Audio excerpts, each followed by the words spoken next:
Alhamdulillah wassalatu wassalamu ala rasulillah Muhammad ibn Abdillah wa ala alihi wa sahbihi wa man wala. Subhanaka la ilma lana illa ma 'allamtana innaka antal alimul hakim. Rabbi shrah li sadri wa yassir li amri wahlul 'uqdatan min lisani yafqahu qawli, amma ba'du. Alhamdulillah, sama-sama kita hormati, kita sayangi Bunda Sri, Bunda Windu dan segenap keluarga besar. Kita doakan semoga mereka semuanya selalu berada dalam rahmat ridha Allah Subhanahu wa taala, dipanjangkan umurnya, disehatkan badannya, dimudahkan urusannya, dimurahkan rizkinya, dikabulkan hajatnya, semakin dicinta Allah Subhanahu wa taala dan Rasulnya. Segenap hubabat, segenap ustazat, segenap pimpinan-pimpinan majelis ta'lim, pimpinan-pimpinan pondok pesantren, dan juga semua yang hadir di majelis ini, baik ibu-ibu, kakak-kakak, adik-adik, anak-anak, nenek-nenek, janda-janda, jomblo-jomblo. Semoga semuanya dirahmati, dicintai Allah Subhanahu wa taala, disayangi dan disyafaati Nabi besar Muhammad sallallahu alaihi wa ala alihi wa sahbihi wasallam insyaallah. Amin ya rabbal alamin. Pertama-tama yang tadi diingatkan Bunda Sri ya, nggak usah foto saya. Nah itu emang bener banget tuh. Saya sangat berharap teman-teman yang mungkin nggak tahu tadi, mungkin ada yang sempat foto, tolong dihapus fotonya. Kenapa sih Ustazah nggak mau difoto? Saya tuh cuman belajar, masih belajar untuk jadi yang seperti disampaikan Sayyidah Fatimah, khairun lin nisa an la tara rajulan walau yaraha rajul. Sebaik-baik perempuan adalah yang tidak melihat laki-laki dan yang tidak dilihat laki-laki. Gitu. Pengen belajar jadi perempuan yang seperti itu, gitu ya, yang gak dilihat sama laki-laki dan yang tidak melihat laki-laki. Ustazah kan fotonya buat saya aja Ustazah, tapi kan kamu gak pernah tahu, mungkin akhirnya ada suamimu yang lihat foto saya, gitu kan ya, atau sekurangnya gitu, ternyata handphonenya handphonenya dicuri orang. Nah kan ada orang yang mungkin nanti akan melihat foto saya. Saya cuman kepengen untuk lebih menjaga diri. Lagian teman-teman sekalian, muka saya nggak sebegitu pentingnya. Yang penting itu adalah apa yang saya sampaikan. Nah apa yang saya sampaikan boleh kok direkam, silahkan aja. Yang saya sampaikan bisa kok ibu-ibu dengerin di YouTube, di Instagram saya banyak banget tuh Bu tuh. Ya kan, bisa jadi obat ibu-ibu kangen, bisa jadi obat ibu-ibu sebelum tidur ibu dengerin. Katanya suara saya tuh mengandung semacam obat penyakit insomnia. Orang kalau nggak bisa tidur dengerin suara saya bisa ngantuk gitu. Terbukti di majelis-majelis taklim tuh suka saya liatin tuh. Terutama yang duduk di pojokan, deket kipas angin. Dengerin suara saya kayak didongengin katanya. Masya Allah. Jadi gak apa-apa, suaranya silahkan, tapi wajahnya jangan, gitu ya. Biar saya bisa ikutan yang katanya Sayyidah Fatimah, yang dia cinta.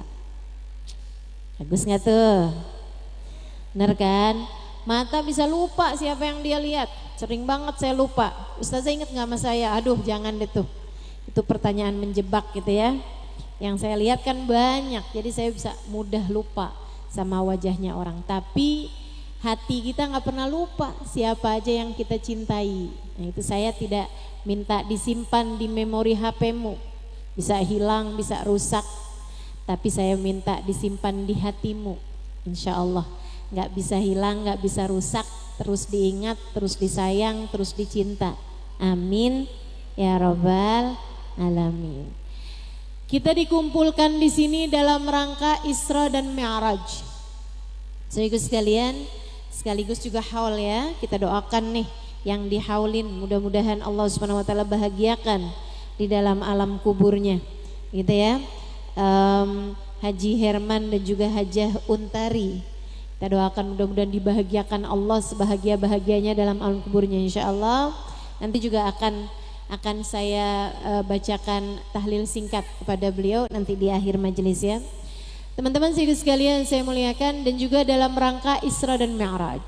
Nah, Isra Mi'raj ini teman-teman sekalian perjalanan panjang baginda kita Nabi besar Muhammad sallallahu alaihi wasallam, di mana beliau melintasi langit demi langit, langit demi langit, ketemu para malaikat, ketemu para bidadari, berjumpa dengan para nabi-nabinya Allah Subhanahu wa taala di atas langit sana, hingga kemudian melihat surga, melihat neraka, melihat lauhil mahfud, melewati arasy, melewati kursi yang kata Allah wasi'a kursiyus samawati wal ard, melewati rafrafil ahbar hingga sidratul muntaha. Perjalanan yang kalau orang tempuh itu Bu memakan waktu bertahun-tahun, bahkan berpuluh-puluh tahun, bahkan mungkin beratus-ratus tahun, dan tidak pernah ada yang melakukan perjalanan yang semacam itu sebelum dan sesudah Nabi besar Muhammad sallallahu alaihi wa ala alihi wa sahbihi wasallam. Saya tidak akan menceritakan kronologis perjalanan Isra dan Mi'raj karena panjang. Saya hanya ingin mengambil beberapa poin penting tentang Isra Mi'rajnya baginda kita Nabi besar Muhammad sallallahu alaihi wa ala alihi wasallam. Dan gak banyak juga ya Bu ya, yang saya mau sampaikan hanya 2 poin, kebanyakan 1 poin aja. Sehingga sekalian yang saya muliakan, poin yang pertama, Nabi Muhammad cerita lo'aitu lailata an usriyabi anna akthar ahlin nar minan nisa. Ini sering juga nih ibu-ibu dengar hadis ini. Malam saya di Isra Mi'raj kan, saya lihat ternyata kebanyakan penghuninya neraka dari kalangan kaum perempuan. Pernah dengar Bu? Pernah, sering ya Bu ya. Itu ada banyak pembahasan sih di antara para ulama tentang apakah memang perempuan banyak penghuni neraka, ataukah memang sebenarnya itu banyak para ulama juga membahas mengenai Nabi cerita kebanyakan penghuni neraka dari kalangan kaum perempuan. Nabi nggak cerita bahwa kebanyakan penghuni surga dari kalangan kaum laki-laki. Nabi nggak bilang begitu. Jadi bukan menunjukkan bahwa perempuan banyak masuk ada di dalam neraka dan laki-laki banyak masuk surga gitu, enggak. Ibu-ibu sekalian, karena Nabi nggak cerita sebaliknya. Akan tetapi hadis ini menunjukkan bahwa semakin zaman akhir persentase per jumlah ya, jumlah perempuan di zaman akhir memang menjadi semakin lebih banyak daripada kaum laki-laki. Itu ibu-ibu sekalian. Artinya bahwa kamu jangan sedih. Dengan hadis ini bukan berarti wah kalau gitu mau gimana-gimana juga saya neraka nih pasti nih. Enggak gitu. Enggak gitu ibu-ibu sekalian, enggak gitu. Bahwa memang banyak perempuan ada di dalam neraka, akan tetapi mudah-mudahan bukan kita. Amin. Bukan kita, bukan anak kita ya Bu ya. Bukan ibu kita, bukan kakak adik kita, bukan sahabat-sahabat kita, bukan orang-orang yang kita cintai insyaallah. Lantas siapa itu yang banyak ada di dalam neraka? Apa penyebab terbesar perempuan ada di dalam neraka? Yuk kita mau bahas. Mudah-mudahan dengan ini kita menjadi orang-orang yang terselamatkan dari api neraka, hingga kita dipilih Allah Subhanahu wa taala untuk menjadi ahli surganya. Semoga yang hadir di majelis ini menjadi wanita-wanita berkelas surga. Amin. Menjadi calon-calon penghuni surga, menjadi orang-orang yang terbebas dari neraka. Wa man zuhziha 'anil nar wa udkhilal jannata faqad faz. Kata Allah Subhanahu wa taala dalam Al-Qur'an, siapa yang terhindar dari neraka kemudian dia dimasukkan ke dalam surga, mereka adalah orang-orang yang beruntung, menjadi faizin, menjadi orang-orang yang sukses di akhirat nanti. adalah orang yang dijauhkan, dihindarkan dari api neraka dan kemudian diizinkan Allah masuk ke dalam surga. Amin ya rabbal alamin. Ibu-ibu sekalian, ada loh orang-orang yang bahkan aman neraka tuh Allah jauhkan, sampai kata Allah dalam Al-Quran, a'udzubillahi minasyaitonirrajim, la yasma'una hasisah. Ini keren banget sih, keren banget tuh. Mudah-mudahan kita masuk di antaranya. Itu dari Allah cepatkan lewat di atas jembatan, Allah jauhkan dari api neraka, Allah naikkan ke atas surga yang tinggi, sampai mereka itu terhadap neraka la yasma'una hasisaha, enggak denger suara desisannya neraka. Suara neraka itu punya hasis, teman-teman. Kayak suara kalau air mendidih tuh, air mendidih gitu. Nah, suara neraka tuh kalau dari jauh tuh suara kayak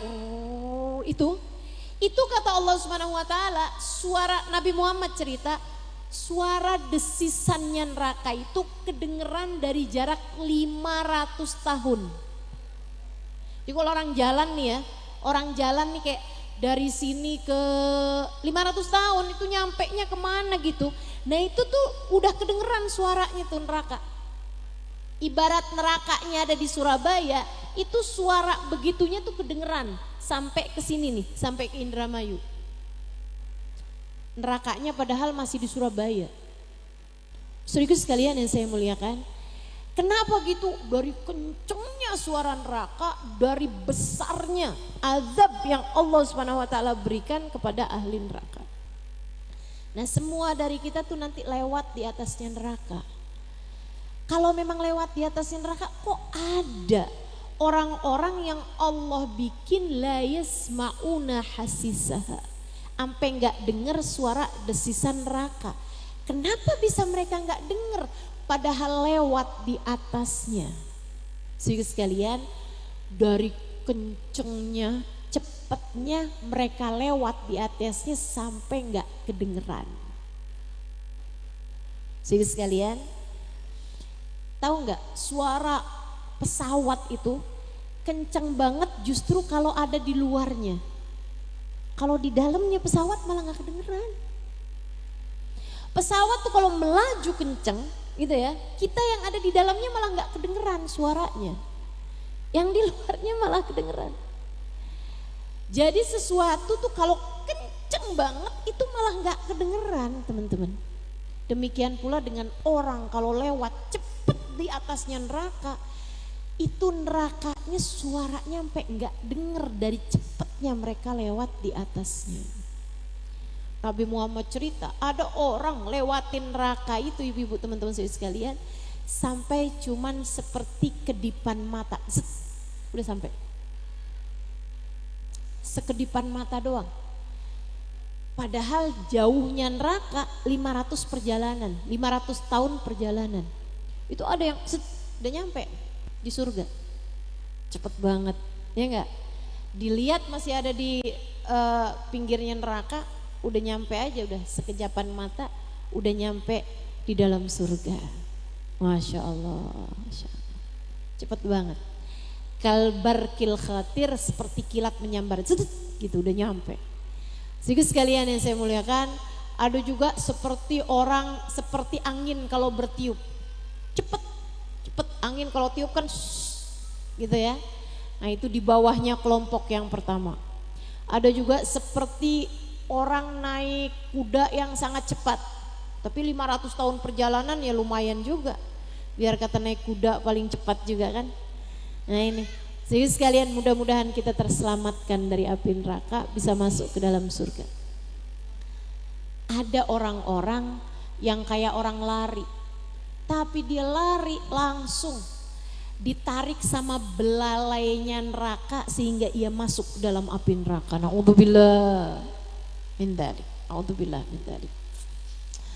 Ada juga orang-orang yang kayak berjalan di atas jembatan Sirat itu ya, di atasnya neraka. Sedikit sekalian, udah mau sampai ujung terjatuh ke dalam api neraka. Ada yang di tengahan udah bertahun-tahun lewat di atas jembatan, tahu-tahu jatuh. Segala macam keadaan-keadaannya orang dengan api nerakanya. Mudah-mudahan Allah selamatkan kita semua insya Allah. Ada hamba-hamba paling tercinta di sisi Allah. Oh, kalau ini kelasnya wali, Bu. Ada kelasnya para wali-walinya Allah Subhanahu wa taala yang kalau lewat di atas jembatan, jadi jembatannya itu di atasnya api neraka. Ya, bawahnya tuh neraka, di atasnya ada jembatan. Kalau selamat sampai di ujung artinya masuk ke dalam surga. Ada orang-orang yang ketika mau lewat di atas jembatan, ini kelasnya para wali, kelasnya para nabi. Itu bukannya dia yang takut sama api neraka yang ada di bawahnya, justru api nerakanya yang takut mau dilewatin sama dia. Sehingga api nerakanya berdoa, api nerakanya berkata, "Juz ala nari sari'an ya mu'min, juz ya mu'min ala nari sari'an fa inna nurak sayudfi nari." Heh mukmin, cepetan dong lewat di atas saya. Jangan sampai cahayamu memadamkan apiku. Para wali-walinya Allah. Sayyidina Syekh Abu Bakar bin Salim salah satunya. Sayyidina Ali Zainal Abidin salah satunya. Sayyidina Syekh Abdul Qadir Al-Jailani salah satunya. Sayyidina Imam Al-Ghazali salah satunya. Sayyidina Al-Faqih Al-Muqaddam Muhammad bin Ali Ba'alawi salah satunya. Para wali-walinya Allah, Imamul Haddad salah satunya, Habib Abdullah bin Abu Bakar Al-Aidarus salah satunya. Para wali-wali teman-teman, pimpinan-pimpinan para wali seperti itu. Kalau lewat di atasnya jembatan Sirat, api nerakanya yang bilang sama dia, "Ya mukmin, cepetan lewat di atas saya, karena cahayamu bisa memadamkan apiku." Kita sih nggak usah minta yang kayak begitu. Yang penting selamat aja dah. Gitu kan ya? Penting selamat ya Allah. Masukkan kami ke dalam surgamu tanpa harus mangkal, tanpa harus transit ke neraka terlebih dahulu ya Allah. Jangan ya Allah, jangan ya Allah. Selamatkan kami semuanya ya Allah. Masukkan kami ke dalam surgamu bila hisab, wala adab, wala itab. Amin ya rabbal alamin. Amin ya rabbal alamin. Ini para sahabat nanya, "Rasul, apa yang menyebabkan perempuan masuk ke dalam api neraka?" Nabi jawab 2 jawaban. 3 sekalian, dengerin baik-baik nih, biar kita mudah-mudahan jadi ahli surga semuanya. Nabi ada sebutkan 2 jawaban penyebab perempuan banyak ada di dalam neraka. Penyebab pertama, li'annahunna yakturnal la'nah. Perempuan suka nggak pinter jaga lisan, suka gampang ngatain orang. Ini nih yang kebanyakan menjadi penyebab perempuan ada di dalam neraka. Ustazah, emang kalau laki-laki nggak pinter jaga lisan, ngomongin orang, suka ngata-ngatain orang, suka fitnah orang, suka ini itu, nggak masuk neraka juga? Masuk neraka juga. Tapi kok Nabi nyebutnya perempuan? Karena memang perempuan nih lebih banyak ngomongnya. Betul Bu? Saya aja kalau nanya nih sama anak-anak kecil nih, di rumah siapa yang cerewet? Mama. Karena Bu, perempuan itu memang punya kosakata lebih banyak daripada laki-laki. Ya, kita dicipta Allah Subhanahu wa taala lebih banyak bicara dibandingkan dengan laki-laki. Laki-laki itu kabarnya kuota bicaranya secara umum ya, secara umum. Banyak juga perempuan pendiam juga banyak. Tapi secara umum gitu, perempuan itu lebih banyak bicara daripada laki-laki. Karena katanya kosakatanya perempuan tuh 9.000 seharinya. 9.000 kata sehari. Kebalik, laki-laki 9.000 kata sehari, di saat perempuan 21.000 kata seharinya. Ini 2 kali lipat lebih banyak, ya, hampir 3 kali lipat lebih banyak daripada laki-laki. Nah ini kita mesti paham nih.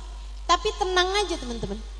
Kosakata kita yang sebanyak itu tuh, itu keluar dengan kita baca zikir, dengan kita baca sholawat, dengan kita baca istighfar, dengan kita baca Al-Quran tuh keluar.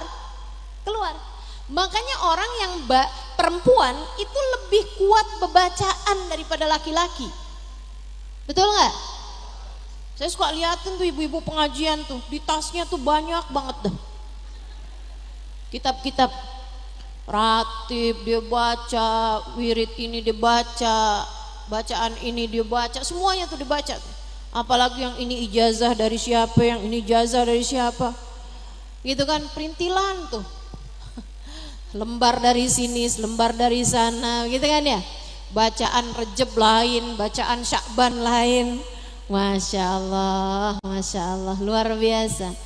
Nah itu artinya perempuan tuh sebenarnya punya kemungkinan untuk masuk surga juga lebih banyak dengan kalimat-kalimat yang keluar dari lisannya gitu. Ya kan ya? Artinya bahwa kamu memiliki kuota bicara yang lebih banyak daripada laki-laki, itu bukanlah merupakan kekuranganmu, tapi bisa jadi itu merupakan kelebihanmu. Makanya kalau ada orang bilang gitu kan, Ustazah kuat ya ngajar sehari 2 majelis, 3 majelis, itu dia karena saya perempuan. Saya punya kuota bicara lebih banyak daripada laki-laki. Makanya nggak habis-habis kuotanya. Masya Allah. Makanya kalau udah ngajar 2 kali, 3 kali, di dalam rumah saya pendiam. Kuota udah habis. Makanya kalau di rumah siapa yang lebih banyak bicara, saya apa suami saya? Suami saya. Keseringan saya pulang ke rumah dalam keadaan minus kuotanya. Udah saya pakai semuanya, Masya Allah.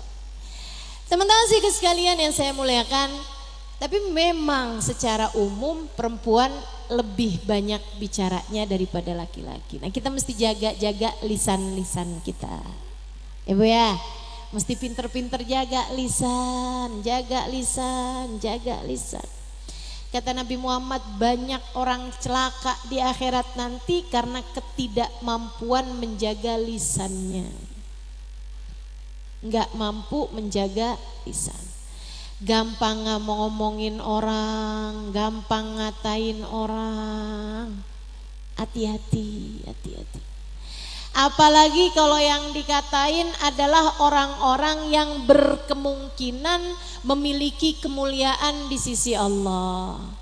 Karena dia seorang ustadz, karena dia seorang ustazah, karena dia orang yang hafal Al-Quran, karena dia adalah seseorang yang mengajar, karena dia adalah seseorang yang menjadi tokoh di masyarakat. Hati-hati, jangan gampang ngomongin orang. Misalnya nih, ada Habib siapa gitu, ada fitnahan, ada isu, ada orang ngatain gini gitu. Ibu-ibu sih sekalian saya muliakan, jangan ikut-ikutan ngomongin, hati-hati. 1, belum tentu kebenarannya. 2, apalagi jika orang tersebut memiliki kemuliaan di mata Allah. Kata Nabi Muhammad dalam hadis qudsi yang beliau sampaikan, Allah berfirman, man adali waliyan faqad adantuhu bil harb. Siapa yang memusuhi salah satu dari kekasihku, dia sedang mengajak perang denganku. Naudzubillah min dzalik. Marhaban bil qaili adlan, marhaban bisolati ahlan, marhaban. Kita dengerin adzan dulu ya Bu ya. Nanti saya lanjutkan lagi sudahnya.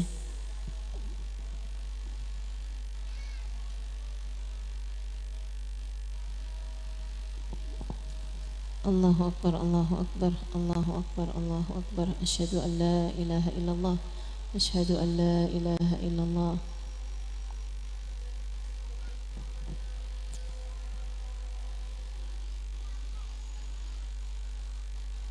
Marhaban bi habibi wa qurrat aini Muhammad sallallahu alaihi wasallam. La haula wa la quwata illa billahil aliyil azim.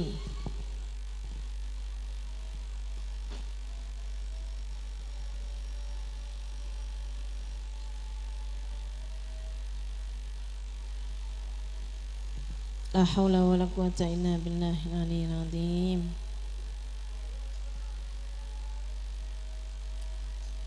La haula wala quwata illa billahil aliyyil azim.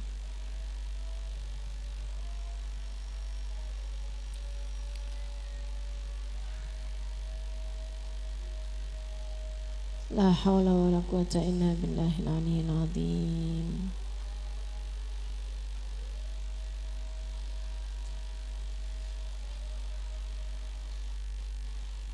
Allahu akbar, Allahu akbar.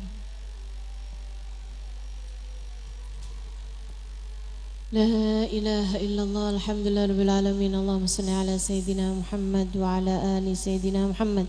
Allahumma rabba hadihi ad-da'wati at-tammah was-salatil qa'imah ati sayyidina Muhammadan al-wasilata wal fadilah wasyarafa wad-darajata al-'aliyata ar-rafi'ah wab'athul maqamal mahmud alladhi wa'adtah innaka la tuhliful mi'ad ya arhamar rahimin. Rabbi ufli wa li walidayya, Rabbi ufli wa li walidayya, Rabbi ufli wa li walidayya, Rabbi ufli wa li walidayya, Rabbi ufli wa li walidayya warhamhuma kama rabbayani saghira. Sallallahu ala sayyidina Muhammadin wa ala alihi wa sahbihi wasallam. Walhamdulillahi rabbil alamin. Ibu-ibu sekalian saya muliakan, jaga lisan, jaga lisan. Saya lihat orang-orang soleh itu mereka dimuliakan Allah Subhanahu Wa Taala karena kemampuan menjaga lisannya.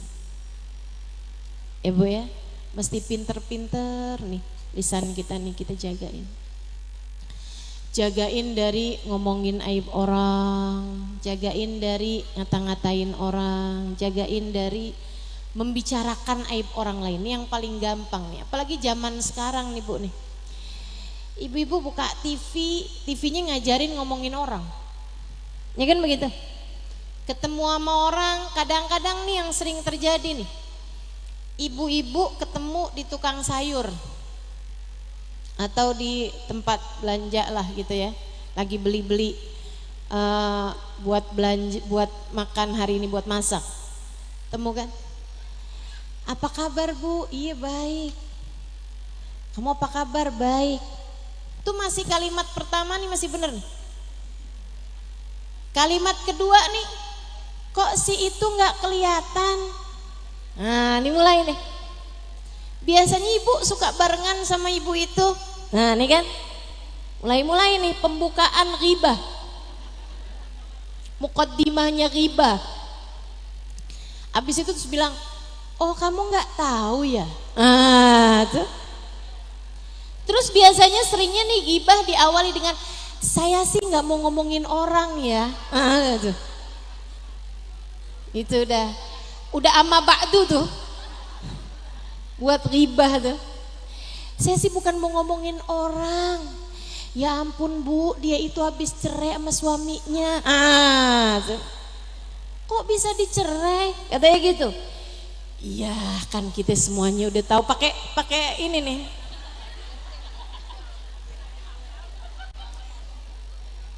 Katanya sih ya, suaminya tuh nggak tahan ngadepin dia tuh. Kalau ngomong kasar sama suaminya, ya pantas aja lah diceraiin. Katanya kemarin tuh habis KDRT. Udah tuh, mulai deh tuh. Ntar dari A sampai Z diomongin, ya Allah, ya Allah. Sampai tukang sayurnya bilang, Bu, apalagi yang mau dibeli? Dari tadi gibahin orang, Masya Allah, Masya Allah. Mudah-mudahan Allah jaga kita, amin.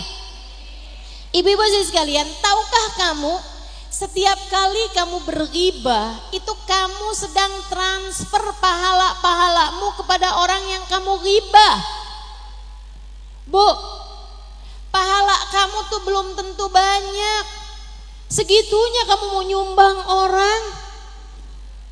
Seberapa yang kamu punya, ibu-ibu sekalian yang saya muliakan. Makanya Nabi Muhammad nyebut nih, kata Nabi Muhammad, araftum manil muflis. Tahu nggak kamu siapa orang bangkrut di akhirat?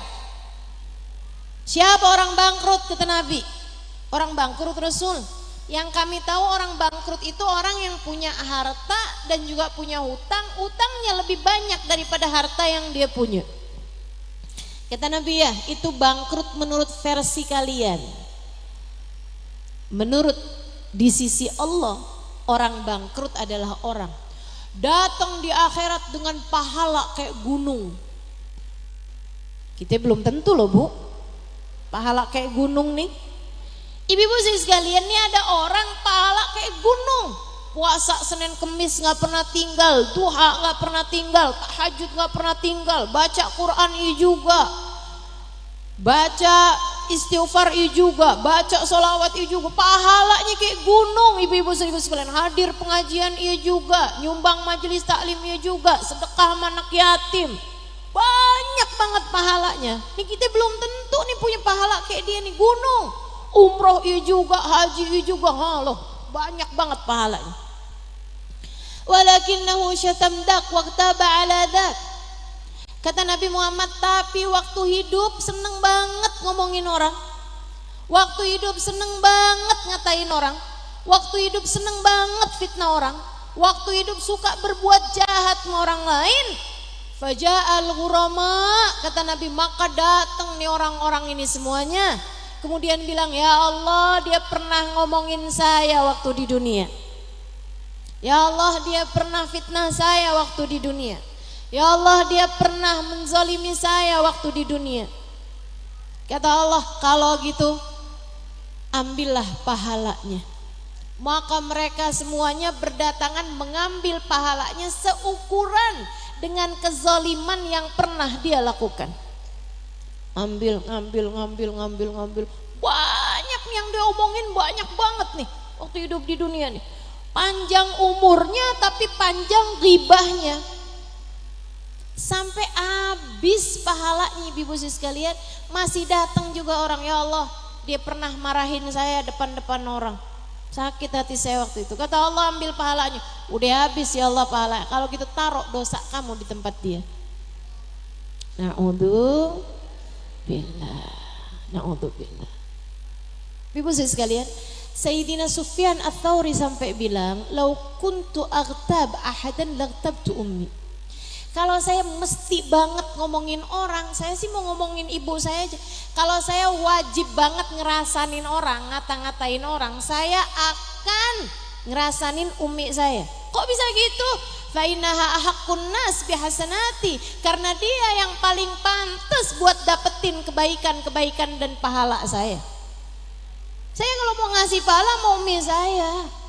Ngapain saya mau ngasih pahala sama orang lain? Ngomongin orang tuh ngasih pahala sama orang lain, gak akan saya merugikan diri saya dengan membicarakan aib orang lain. Bu, bisa? Insya Allah. Jangan mau menyibukkan diri, menyibukkan lisan membicarakan aib orang lain, sebab kita sayang sama pahala kita, nggak akan kita sumbangkan kepada siapapun. Kan begitu? Sampai ada nih ceritanya. Ini cerita pernah diceritakan guru saya, Sayyidil Habib Umar bin Hafid. Ada ibu-ibu saya sekalian, seorang perempuan meninggal dunia. Waktu hidup biasa-biasa aja, sederhana aja. Pahalanya sederhana. Hadir majelis, begitu kan ya? Sholat fardu sih nggak pernah tinggal, tapi sholat sunnah kurang-kurang gitu. Ya biasa aja, sederhana bu waktu hidupnya. Begitu masuk dalam alam kubur, dapat sebulan 2 bulan, ada seorang kiai ulama di tempat tersebut mimpiin dia di kuburan nikmat bener. Heran dong. Wih bu, perasaan kayaknya waktu hidup di dunia biasa-biasa aja, sederhana aja. Kok sekarang dalam kuburan kaya raya begini nih? Seneng bener dalam kuburnya, enak banget dalam kuburnya. Amal ibadah apa kamu yang diterima sama Allah, yang bikin Allah kasih balasan segini banyaknya? Katanya perempuan tersebut, dari saya mah gak ada kiai, ini mah alhamdulillah nih ada banyak orang-orang tiap hari ngomongin saya. Ini saya nih dapat transferan kiai, tiap hari ada aja yang transferin tahajud, transferin sholat duha, ada yang transferin sedekah, ada yang transferin santunin anak yatim, ada yang transferin sholawat, ada yang transferin hadir majlis. Mereka kiai hadir majlis pulang-pulang ngomongin saya, pahala hadir majlisnya kan ditransferin ke saya. Alhamdulillah. Tolong ya kiai kalau bangun kirim salam saya sama teman-teman saya, bilangin nama mereka makasih, bilangin nama mereka tiap hari aja dah, suruh terus ngomongin saya. Seneng saya di kuburan. Mau begitu? Yang jadi dikiriminnya sih nggak apa-apa. Mau kamu tiap hari transferin pahala kamu ke orang lain? Nggak mau. Udah berapa tuh? Tahajud kita kadang-kadang belum tentu ada pahalanya, ya kan? Sholat duha belum tentu. Masya Allah, segitunya mau kamu lempar-lemparin kepada orang lain, jangan, sayang-sayang. Tapi ustazah yang ngomongin saya juga banyak, ya biarin aja, jangan transfer balik. Masa kamu habis ditransfer, alhamdulillah nih ada transferannya berapa ya, 1 juta, kalau gitu saya transfer dah 2 juta. Ya rugi kamu. Demikian pula kada orang ngomongin orang, ya alhamdulillah. Bu, katanya kamu habis diomongin nama si ibu itu tuh, dia bilang katanya kamu begini-begini, sembarangan. Kamu nggak tahu ya siapa si ibu itu? Dia tuh juga begini. Transfer balik kamu. Sayang kalau ada orang transfer kebaikan, alhamdulillah. Jangan diomongin kayak gitu juga sama orang. Bu, katanya kamu habis, oh alhamdulillah. Transfer pahala dia kan ke saya. Saya mah nggak akan ngomongin dia, walaupun dia sebenarnya begini. Ya gimana tuh? Serbalik sama aja. Nah gitu caranya, nggak gitu caranya. Teman-teman saya sekalian, ada Sayyidina Hasan Al-Basri habis diomongin orang, dikatain di masjid sama seorang. Tuan, kamu habis diomongin tuh sama Fulan bin Fulan yang rumahnya di pojok jalan sana itu. Oh, baiklah, kalau dia bilang nggak usah, kamu nggak usah sampein, nanti kamu jadinya namimah, kamu ngaduin orang kepada saya, jangan. Udah, saya cukup tahu bahwa dia habis ngomongin saya. Makasih ya Pak informasinya. Beliau kemudian pulang ke rumah nyari-nyari, ketemu kurma, dibungkus rapi-rapi, dia bawa pergi ke sana. Tok, assalamualaikum, Fulan, assalamualaikum. Siapa di luar? Saya Hasan Al-Basri.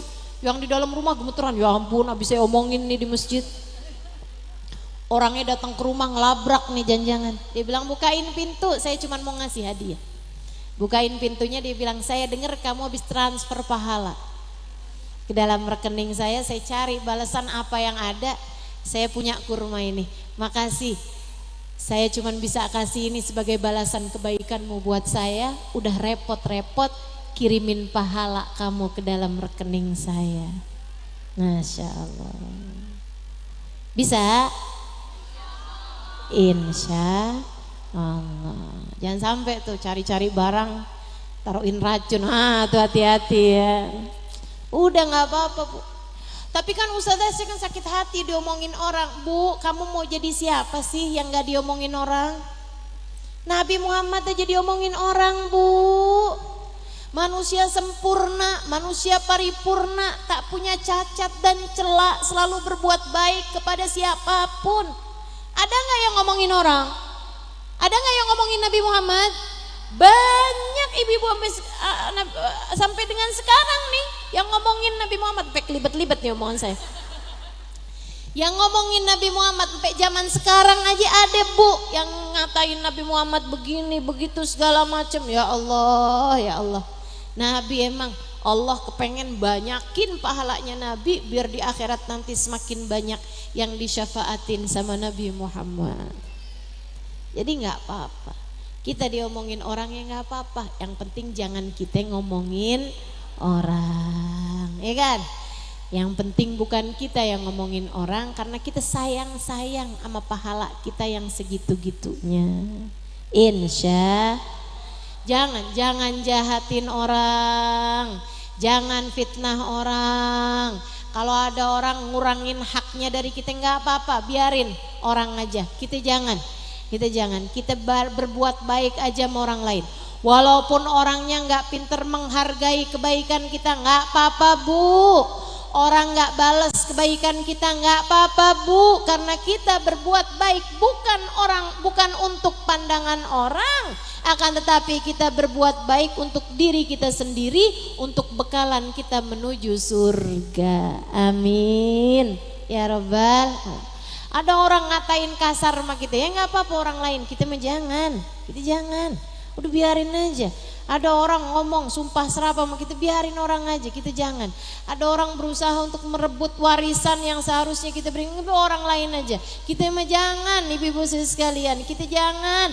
Hidup cuman sekali, sayang Bu, sayang. Kita nggak punya waktu buat berbekal selain hidup kita sekarang ini. Kita mau bikin baik aja sama semua orang, biar kita selamat sampai masuk ke dalam surga Allah Ta'ala. Amin ya Rabbal Alamin. Ibu-ibu sekalian saya muliakan, itu penyebab pertama kenapa perempuan banyak masuk neraka. Perempuan suka banyak gak pinter jaga lisannya, dari ngata-ngatain orang, dari ribahin orang, dari berkata buruk, berkata kasar kepada orang lain. Mudah-mudahan Allah jaga lisan-lisan kita. Yang terakhir Bu, kan penyebabnya ada 2 tuh ya. Penyebab yang kedua, ibu-ibu sekalian, perempuan itu suka tidak mudah bersyukur.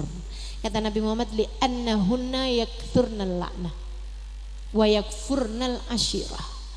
Yang penyebab keduanya, perempuan kurang pandai bersyukur. Ya Rasulullah, kurang pandai bersyukur kepada Allah. Terutama kata Nabi, kurang pandai bersyukur kepada suaminya, kurang pandai bersyukur kepada keluarganya. Dibikin baik sama suaminya sepanjang tahun, suaminya jahatin sekali doang, udah bilangnya kamu sepanjang hidup gak pernah baik sama saya. Ada tuh perempuan neraka tuh modelnya kayak gitu tuh, naudzubillah. Suaminya baikin dia sering, tapi begitu jahatin, waduh udah langsung hilang semua kebaikannya. Jangan sampai kita jadi orang yang kayak begitu, ibu-ibu sekalian. Mesti pinter ngelihat kebaikan dalam diri suami kita.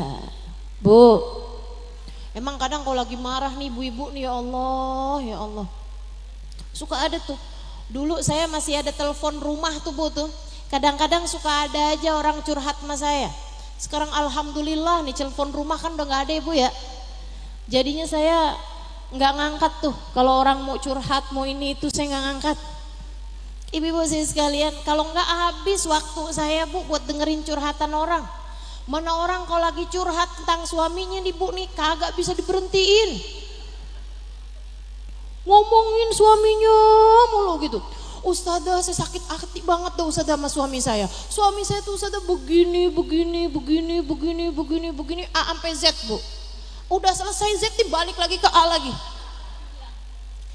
Saya sampai bilang sama dia gitu, Bu, tunggu dulu Bu. Kan semua orang kan punya kelebihan, punya kekurangan nih Bu ya.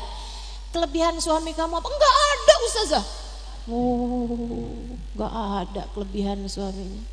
Saya tanya, nah kamu udah berapa tahun tinggal sama? 20 tahun Ustazah. Masa ada orang 20 tahun dijahatin terus? Ya kan gak mungkin gitu. Ayolah, mesti pandai melihat kebaikan dalam diri suami kita. Bu, kadang-kadang tuh kelebihannya banyak, cuma ketutupan sama kekurangan dia itu. Kadang orang tuh suka kayak begitu. Ada orang nih ngebangun nih tembok 200 bata. Abis dia ngebangun tuh tembok 200 bata, dia lihat tuh, cakep nih temboknya. Yang nggak pakai di semen tuh ya Bu ya. Wah bagus nih. Ada temennya lewat, siapa nih yang bangun? Saya. Bagus ya. Tapi ini 2 nih miring nih. Oh iya nih miring nih. Ya ampun kenapa sih kok bisa miring nih? Saya lagi inget apa nih miring nih. Setiap dia lewat ke tembok itu, ya ampun nih 2 miring nih. Aduh nih 2 miring nih terus gitu. Sampai dia bilang sama yang punya bangunan, boleh saya hancurin gak, saya bangunin lagi biar gak ada yang miring. Jangan, sayang-sayang duitnya. Sampai akhirnya satu hari ada temennya itu liatin gitu. Siapa yang bangun tembok ini? Saya. Bagus ya. Apaan nih 2 miring? Kata dia nih, kata yang bangun. Emang semuanya berapa bata? 200. Ya kalau kamu punya yang miring 2 kan berarti 198, bagus. Dia baru mikir, fokus saya kepada 2 yang miring bikin saya lupa bahwa saya telah membangun 198 yang bagus. Jangan sampai kamu kayak begitu. Fokus kamu sama kekurangan suami kamu yang 2 bikin kamu lupa sama 198 yang bagus. Jangan sampai kamu fokus kepada anak kamu yang jelek gitu ya. Bukan anaknya yang jelek, maksudnya perilaku anak yang jelek gitu ya. Membuat kamu lupa sama kebaikan-kebaikan yang ada pada diri anak kamu. Ibu-ibu suka kayak begitu, ngelihat rapot anaknya semuanya hitam, ada merah 1, fokusnya sama merah 1. Betul? Panggil anak. Kenapa nih nak bisa merah nih nak? Lupa gitu sama yang banyak tuh yang bagus, hitam-hitam semuanya gitu. Ibu-ibu sih sekalian, ibu juga suka lupa. Dulu rapot ibu lebih jelek daripada itu. Betul? Mestinya malahan ibu lihat rapotnya bagus nak, alhamdulillah. Apaan mah ada merahnya dikit nak, merahnya mama dulu lebih banyak. Gituin sok-sok marah sama anak. Kok matematika kamu dapat 5 padahal dulu emaknya dapat 3. Ya Allah, udahlah gitu. Maklumi aja semua orang, pandailah bersyukur, syukuri apa yang ada. Disyukuri, alhamdulillah. Gitu. Suami bawa pulang uang banyak, alhamdulillah. Suami bawa punya uang dikit, alhamdulillah. Suami pulang gak bawa uang, alhamdulillah, yang penting kamu sehat. Buat hari ini masih ada sisaan yang kemarin-kemarin. Gitu. Ibu-ibu sih sekalian, kalau suaminya bilang maaf ya, gak apa-apa bang. Yang ngasih rezeki kita tuh 1, namanya Allah. Kita mesti lebih banyak minta sama Allah. Mungkin kita ini dibatasi rezekinya di dunia karena Allah hendak memberi banyak pada kita di akhirat nanti. Oh Masya Allah, kalau ada model istri kayak begini nih, udah cakep dah. Cakep. Insya Allah. Mudah-mudahan Allah jadikan kita pandai bersyukur. Ya, pandai bersyukur. Ibu-ibu sih sekalian saya muliakan, kita akan akhiri dengan kita membaca tahlil bersama-sama. Namun ada satu kisah nih tentang Nabi Allah Ibrahim alaihissalam dengan Nabi Ismail. Ini kisah kayaknya saya gatel mau buat nggak cerita ya Bu ya. Nabi Ibrahim itu kan tinggalnya di Palestina ya Bu. Nabi Ismail tinggalnya di Mekah. Nabi Ismail kawin, Nabi Ibrahim enggak hadir pas waktu kawinannya karena bukan musiman haji. Nah beberapa bulan kemudian Nabi Ibrahim datang untuk mengerjakan ibadah haji. Nabi Ibrahim datang ke rumahnya Nabi Ismail. Tapi Nabi Ismailnya nggak ada. Tuh kenapa tuh? Dia nggak apa-apa Bu. Anak emang nangis wajar Bu. Namanya juga kerjaannya anak Bu ya. Kalau ada yang teriak-teriak mak-mak baru tuh saya marahin. Ibu-ibu sekalian, nih Nabi Allah Ismail alaihi salam abis nikah gitu kan. Nabi Ibrahim belum sempat ketemu sama mantunya nih. Nabi Ibrahim datang ke rumahnya Nabi Ismail. Nabi Ismailnya lagi nggak ada di rumah. Nabi Ibrahim bilang, saya temennya suami kamu. Oh silahkan Pak masuk. Disuguhin makanan gitu ya. Suami kamu lagi di mana nih? Lagi kerja Pak suami saya. Lagi keluar rumah. Oh ya udahlah. Boleh saya tungguin di sini, saya datang dari jauh. Silakan Pak. Udah lagi ngobrol. Nabi Ibrahim pengen tahu nih mantunya nih kayak gimana. Jadi diajakin ngobrol. Udah berapa lama nak kawin? Udah berapa bulan Pak? Alhamdulillah. Oh gimana rumah tangganya nih udah 8 bulan nih. Misalnya gitu ya. Dia bilang ya gitulah Pak. Namanya jadi istrinya Nabi ya Pak ya. Mesti sabar-sabar aja. Kadang-kadang dia pulang bawa uang, kadang-kadang enggak. Ya namanya juga kan Nabi kan, kita gak bisa ngarep banyak ya Pak ya. Lain kan kalau saya kawinnya sama pengusaha gitu. Ya kalau kawin sama Nabi mah gini dah, mesti sabar. Banyak sabarnya. Gitu tuh. Kayak nggak ada syukur-syukurnya gitu. Kayak yang diomongin tuh hal-hal yang gak enak-enaknya gitu. Udah lama ngobrol, Nabi Ibrahim bilang, ya udah dah kalau gitu saya pamitan nih, rupanya Ismail rada lamaan nih pergi. Ntar deh saya temuin dah Ismailnya di tempat lain. Tapi saya kirim salam aja ya nak sama suami kamu nih ya. Kirim salam, bilangin sama dia nih, kayak tabat babe Suganti aja nih, daun pintunya nih nggak pas nih. Liatin istrinya kayak sih bagus daun pintunya.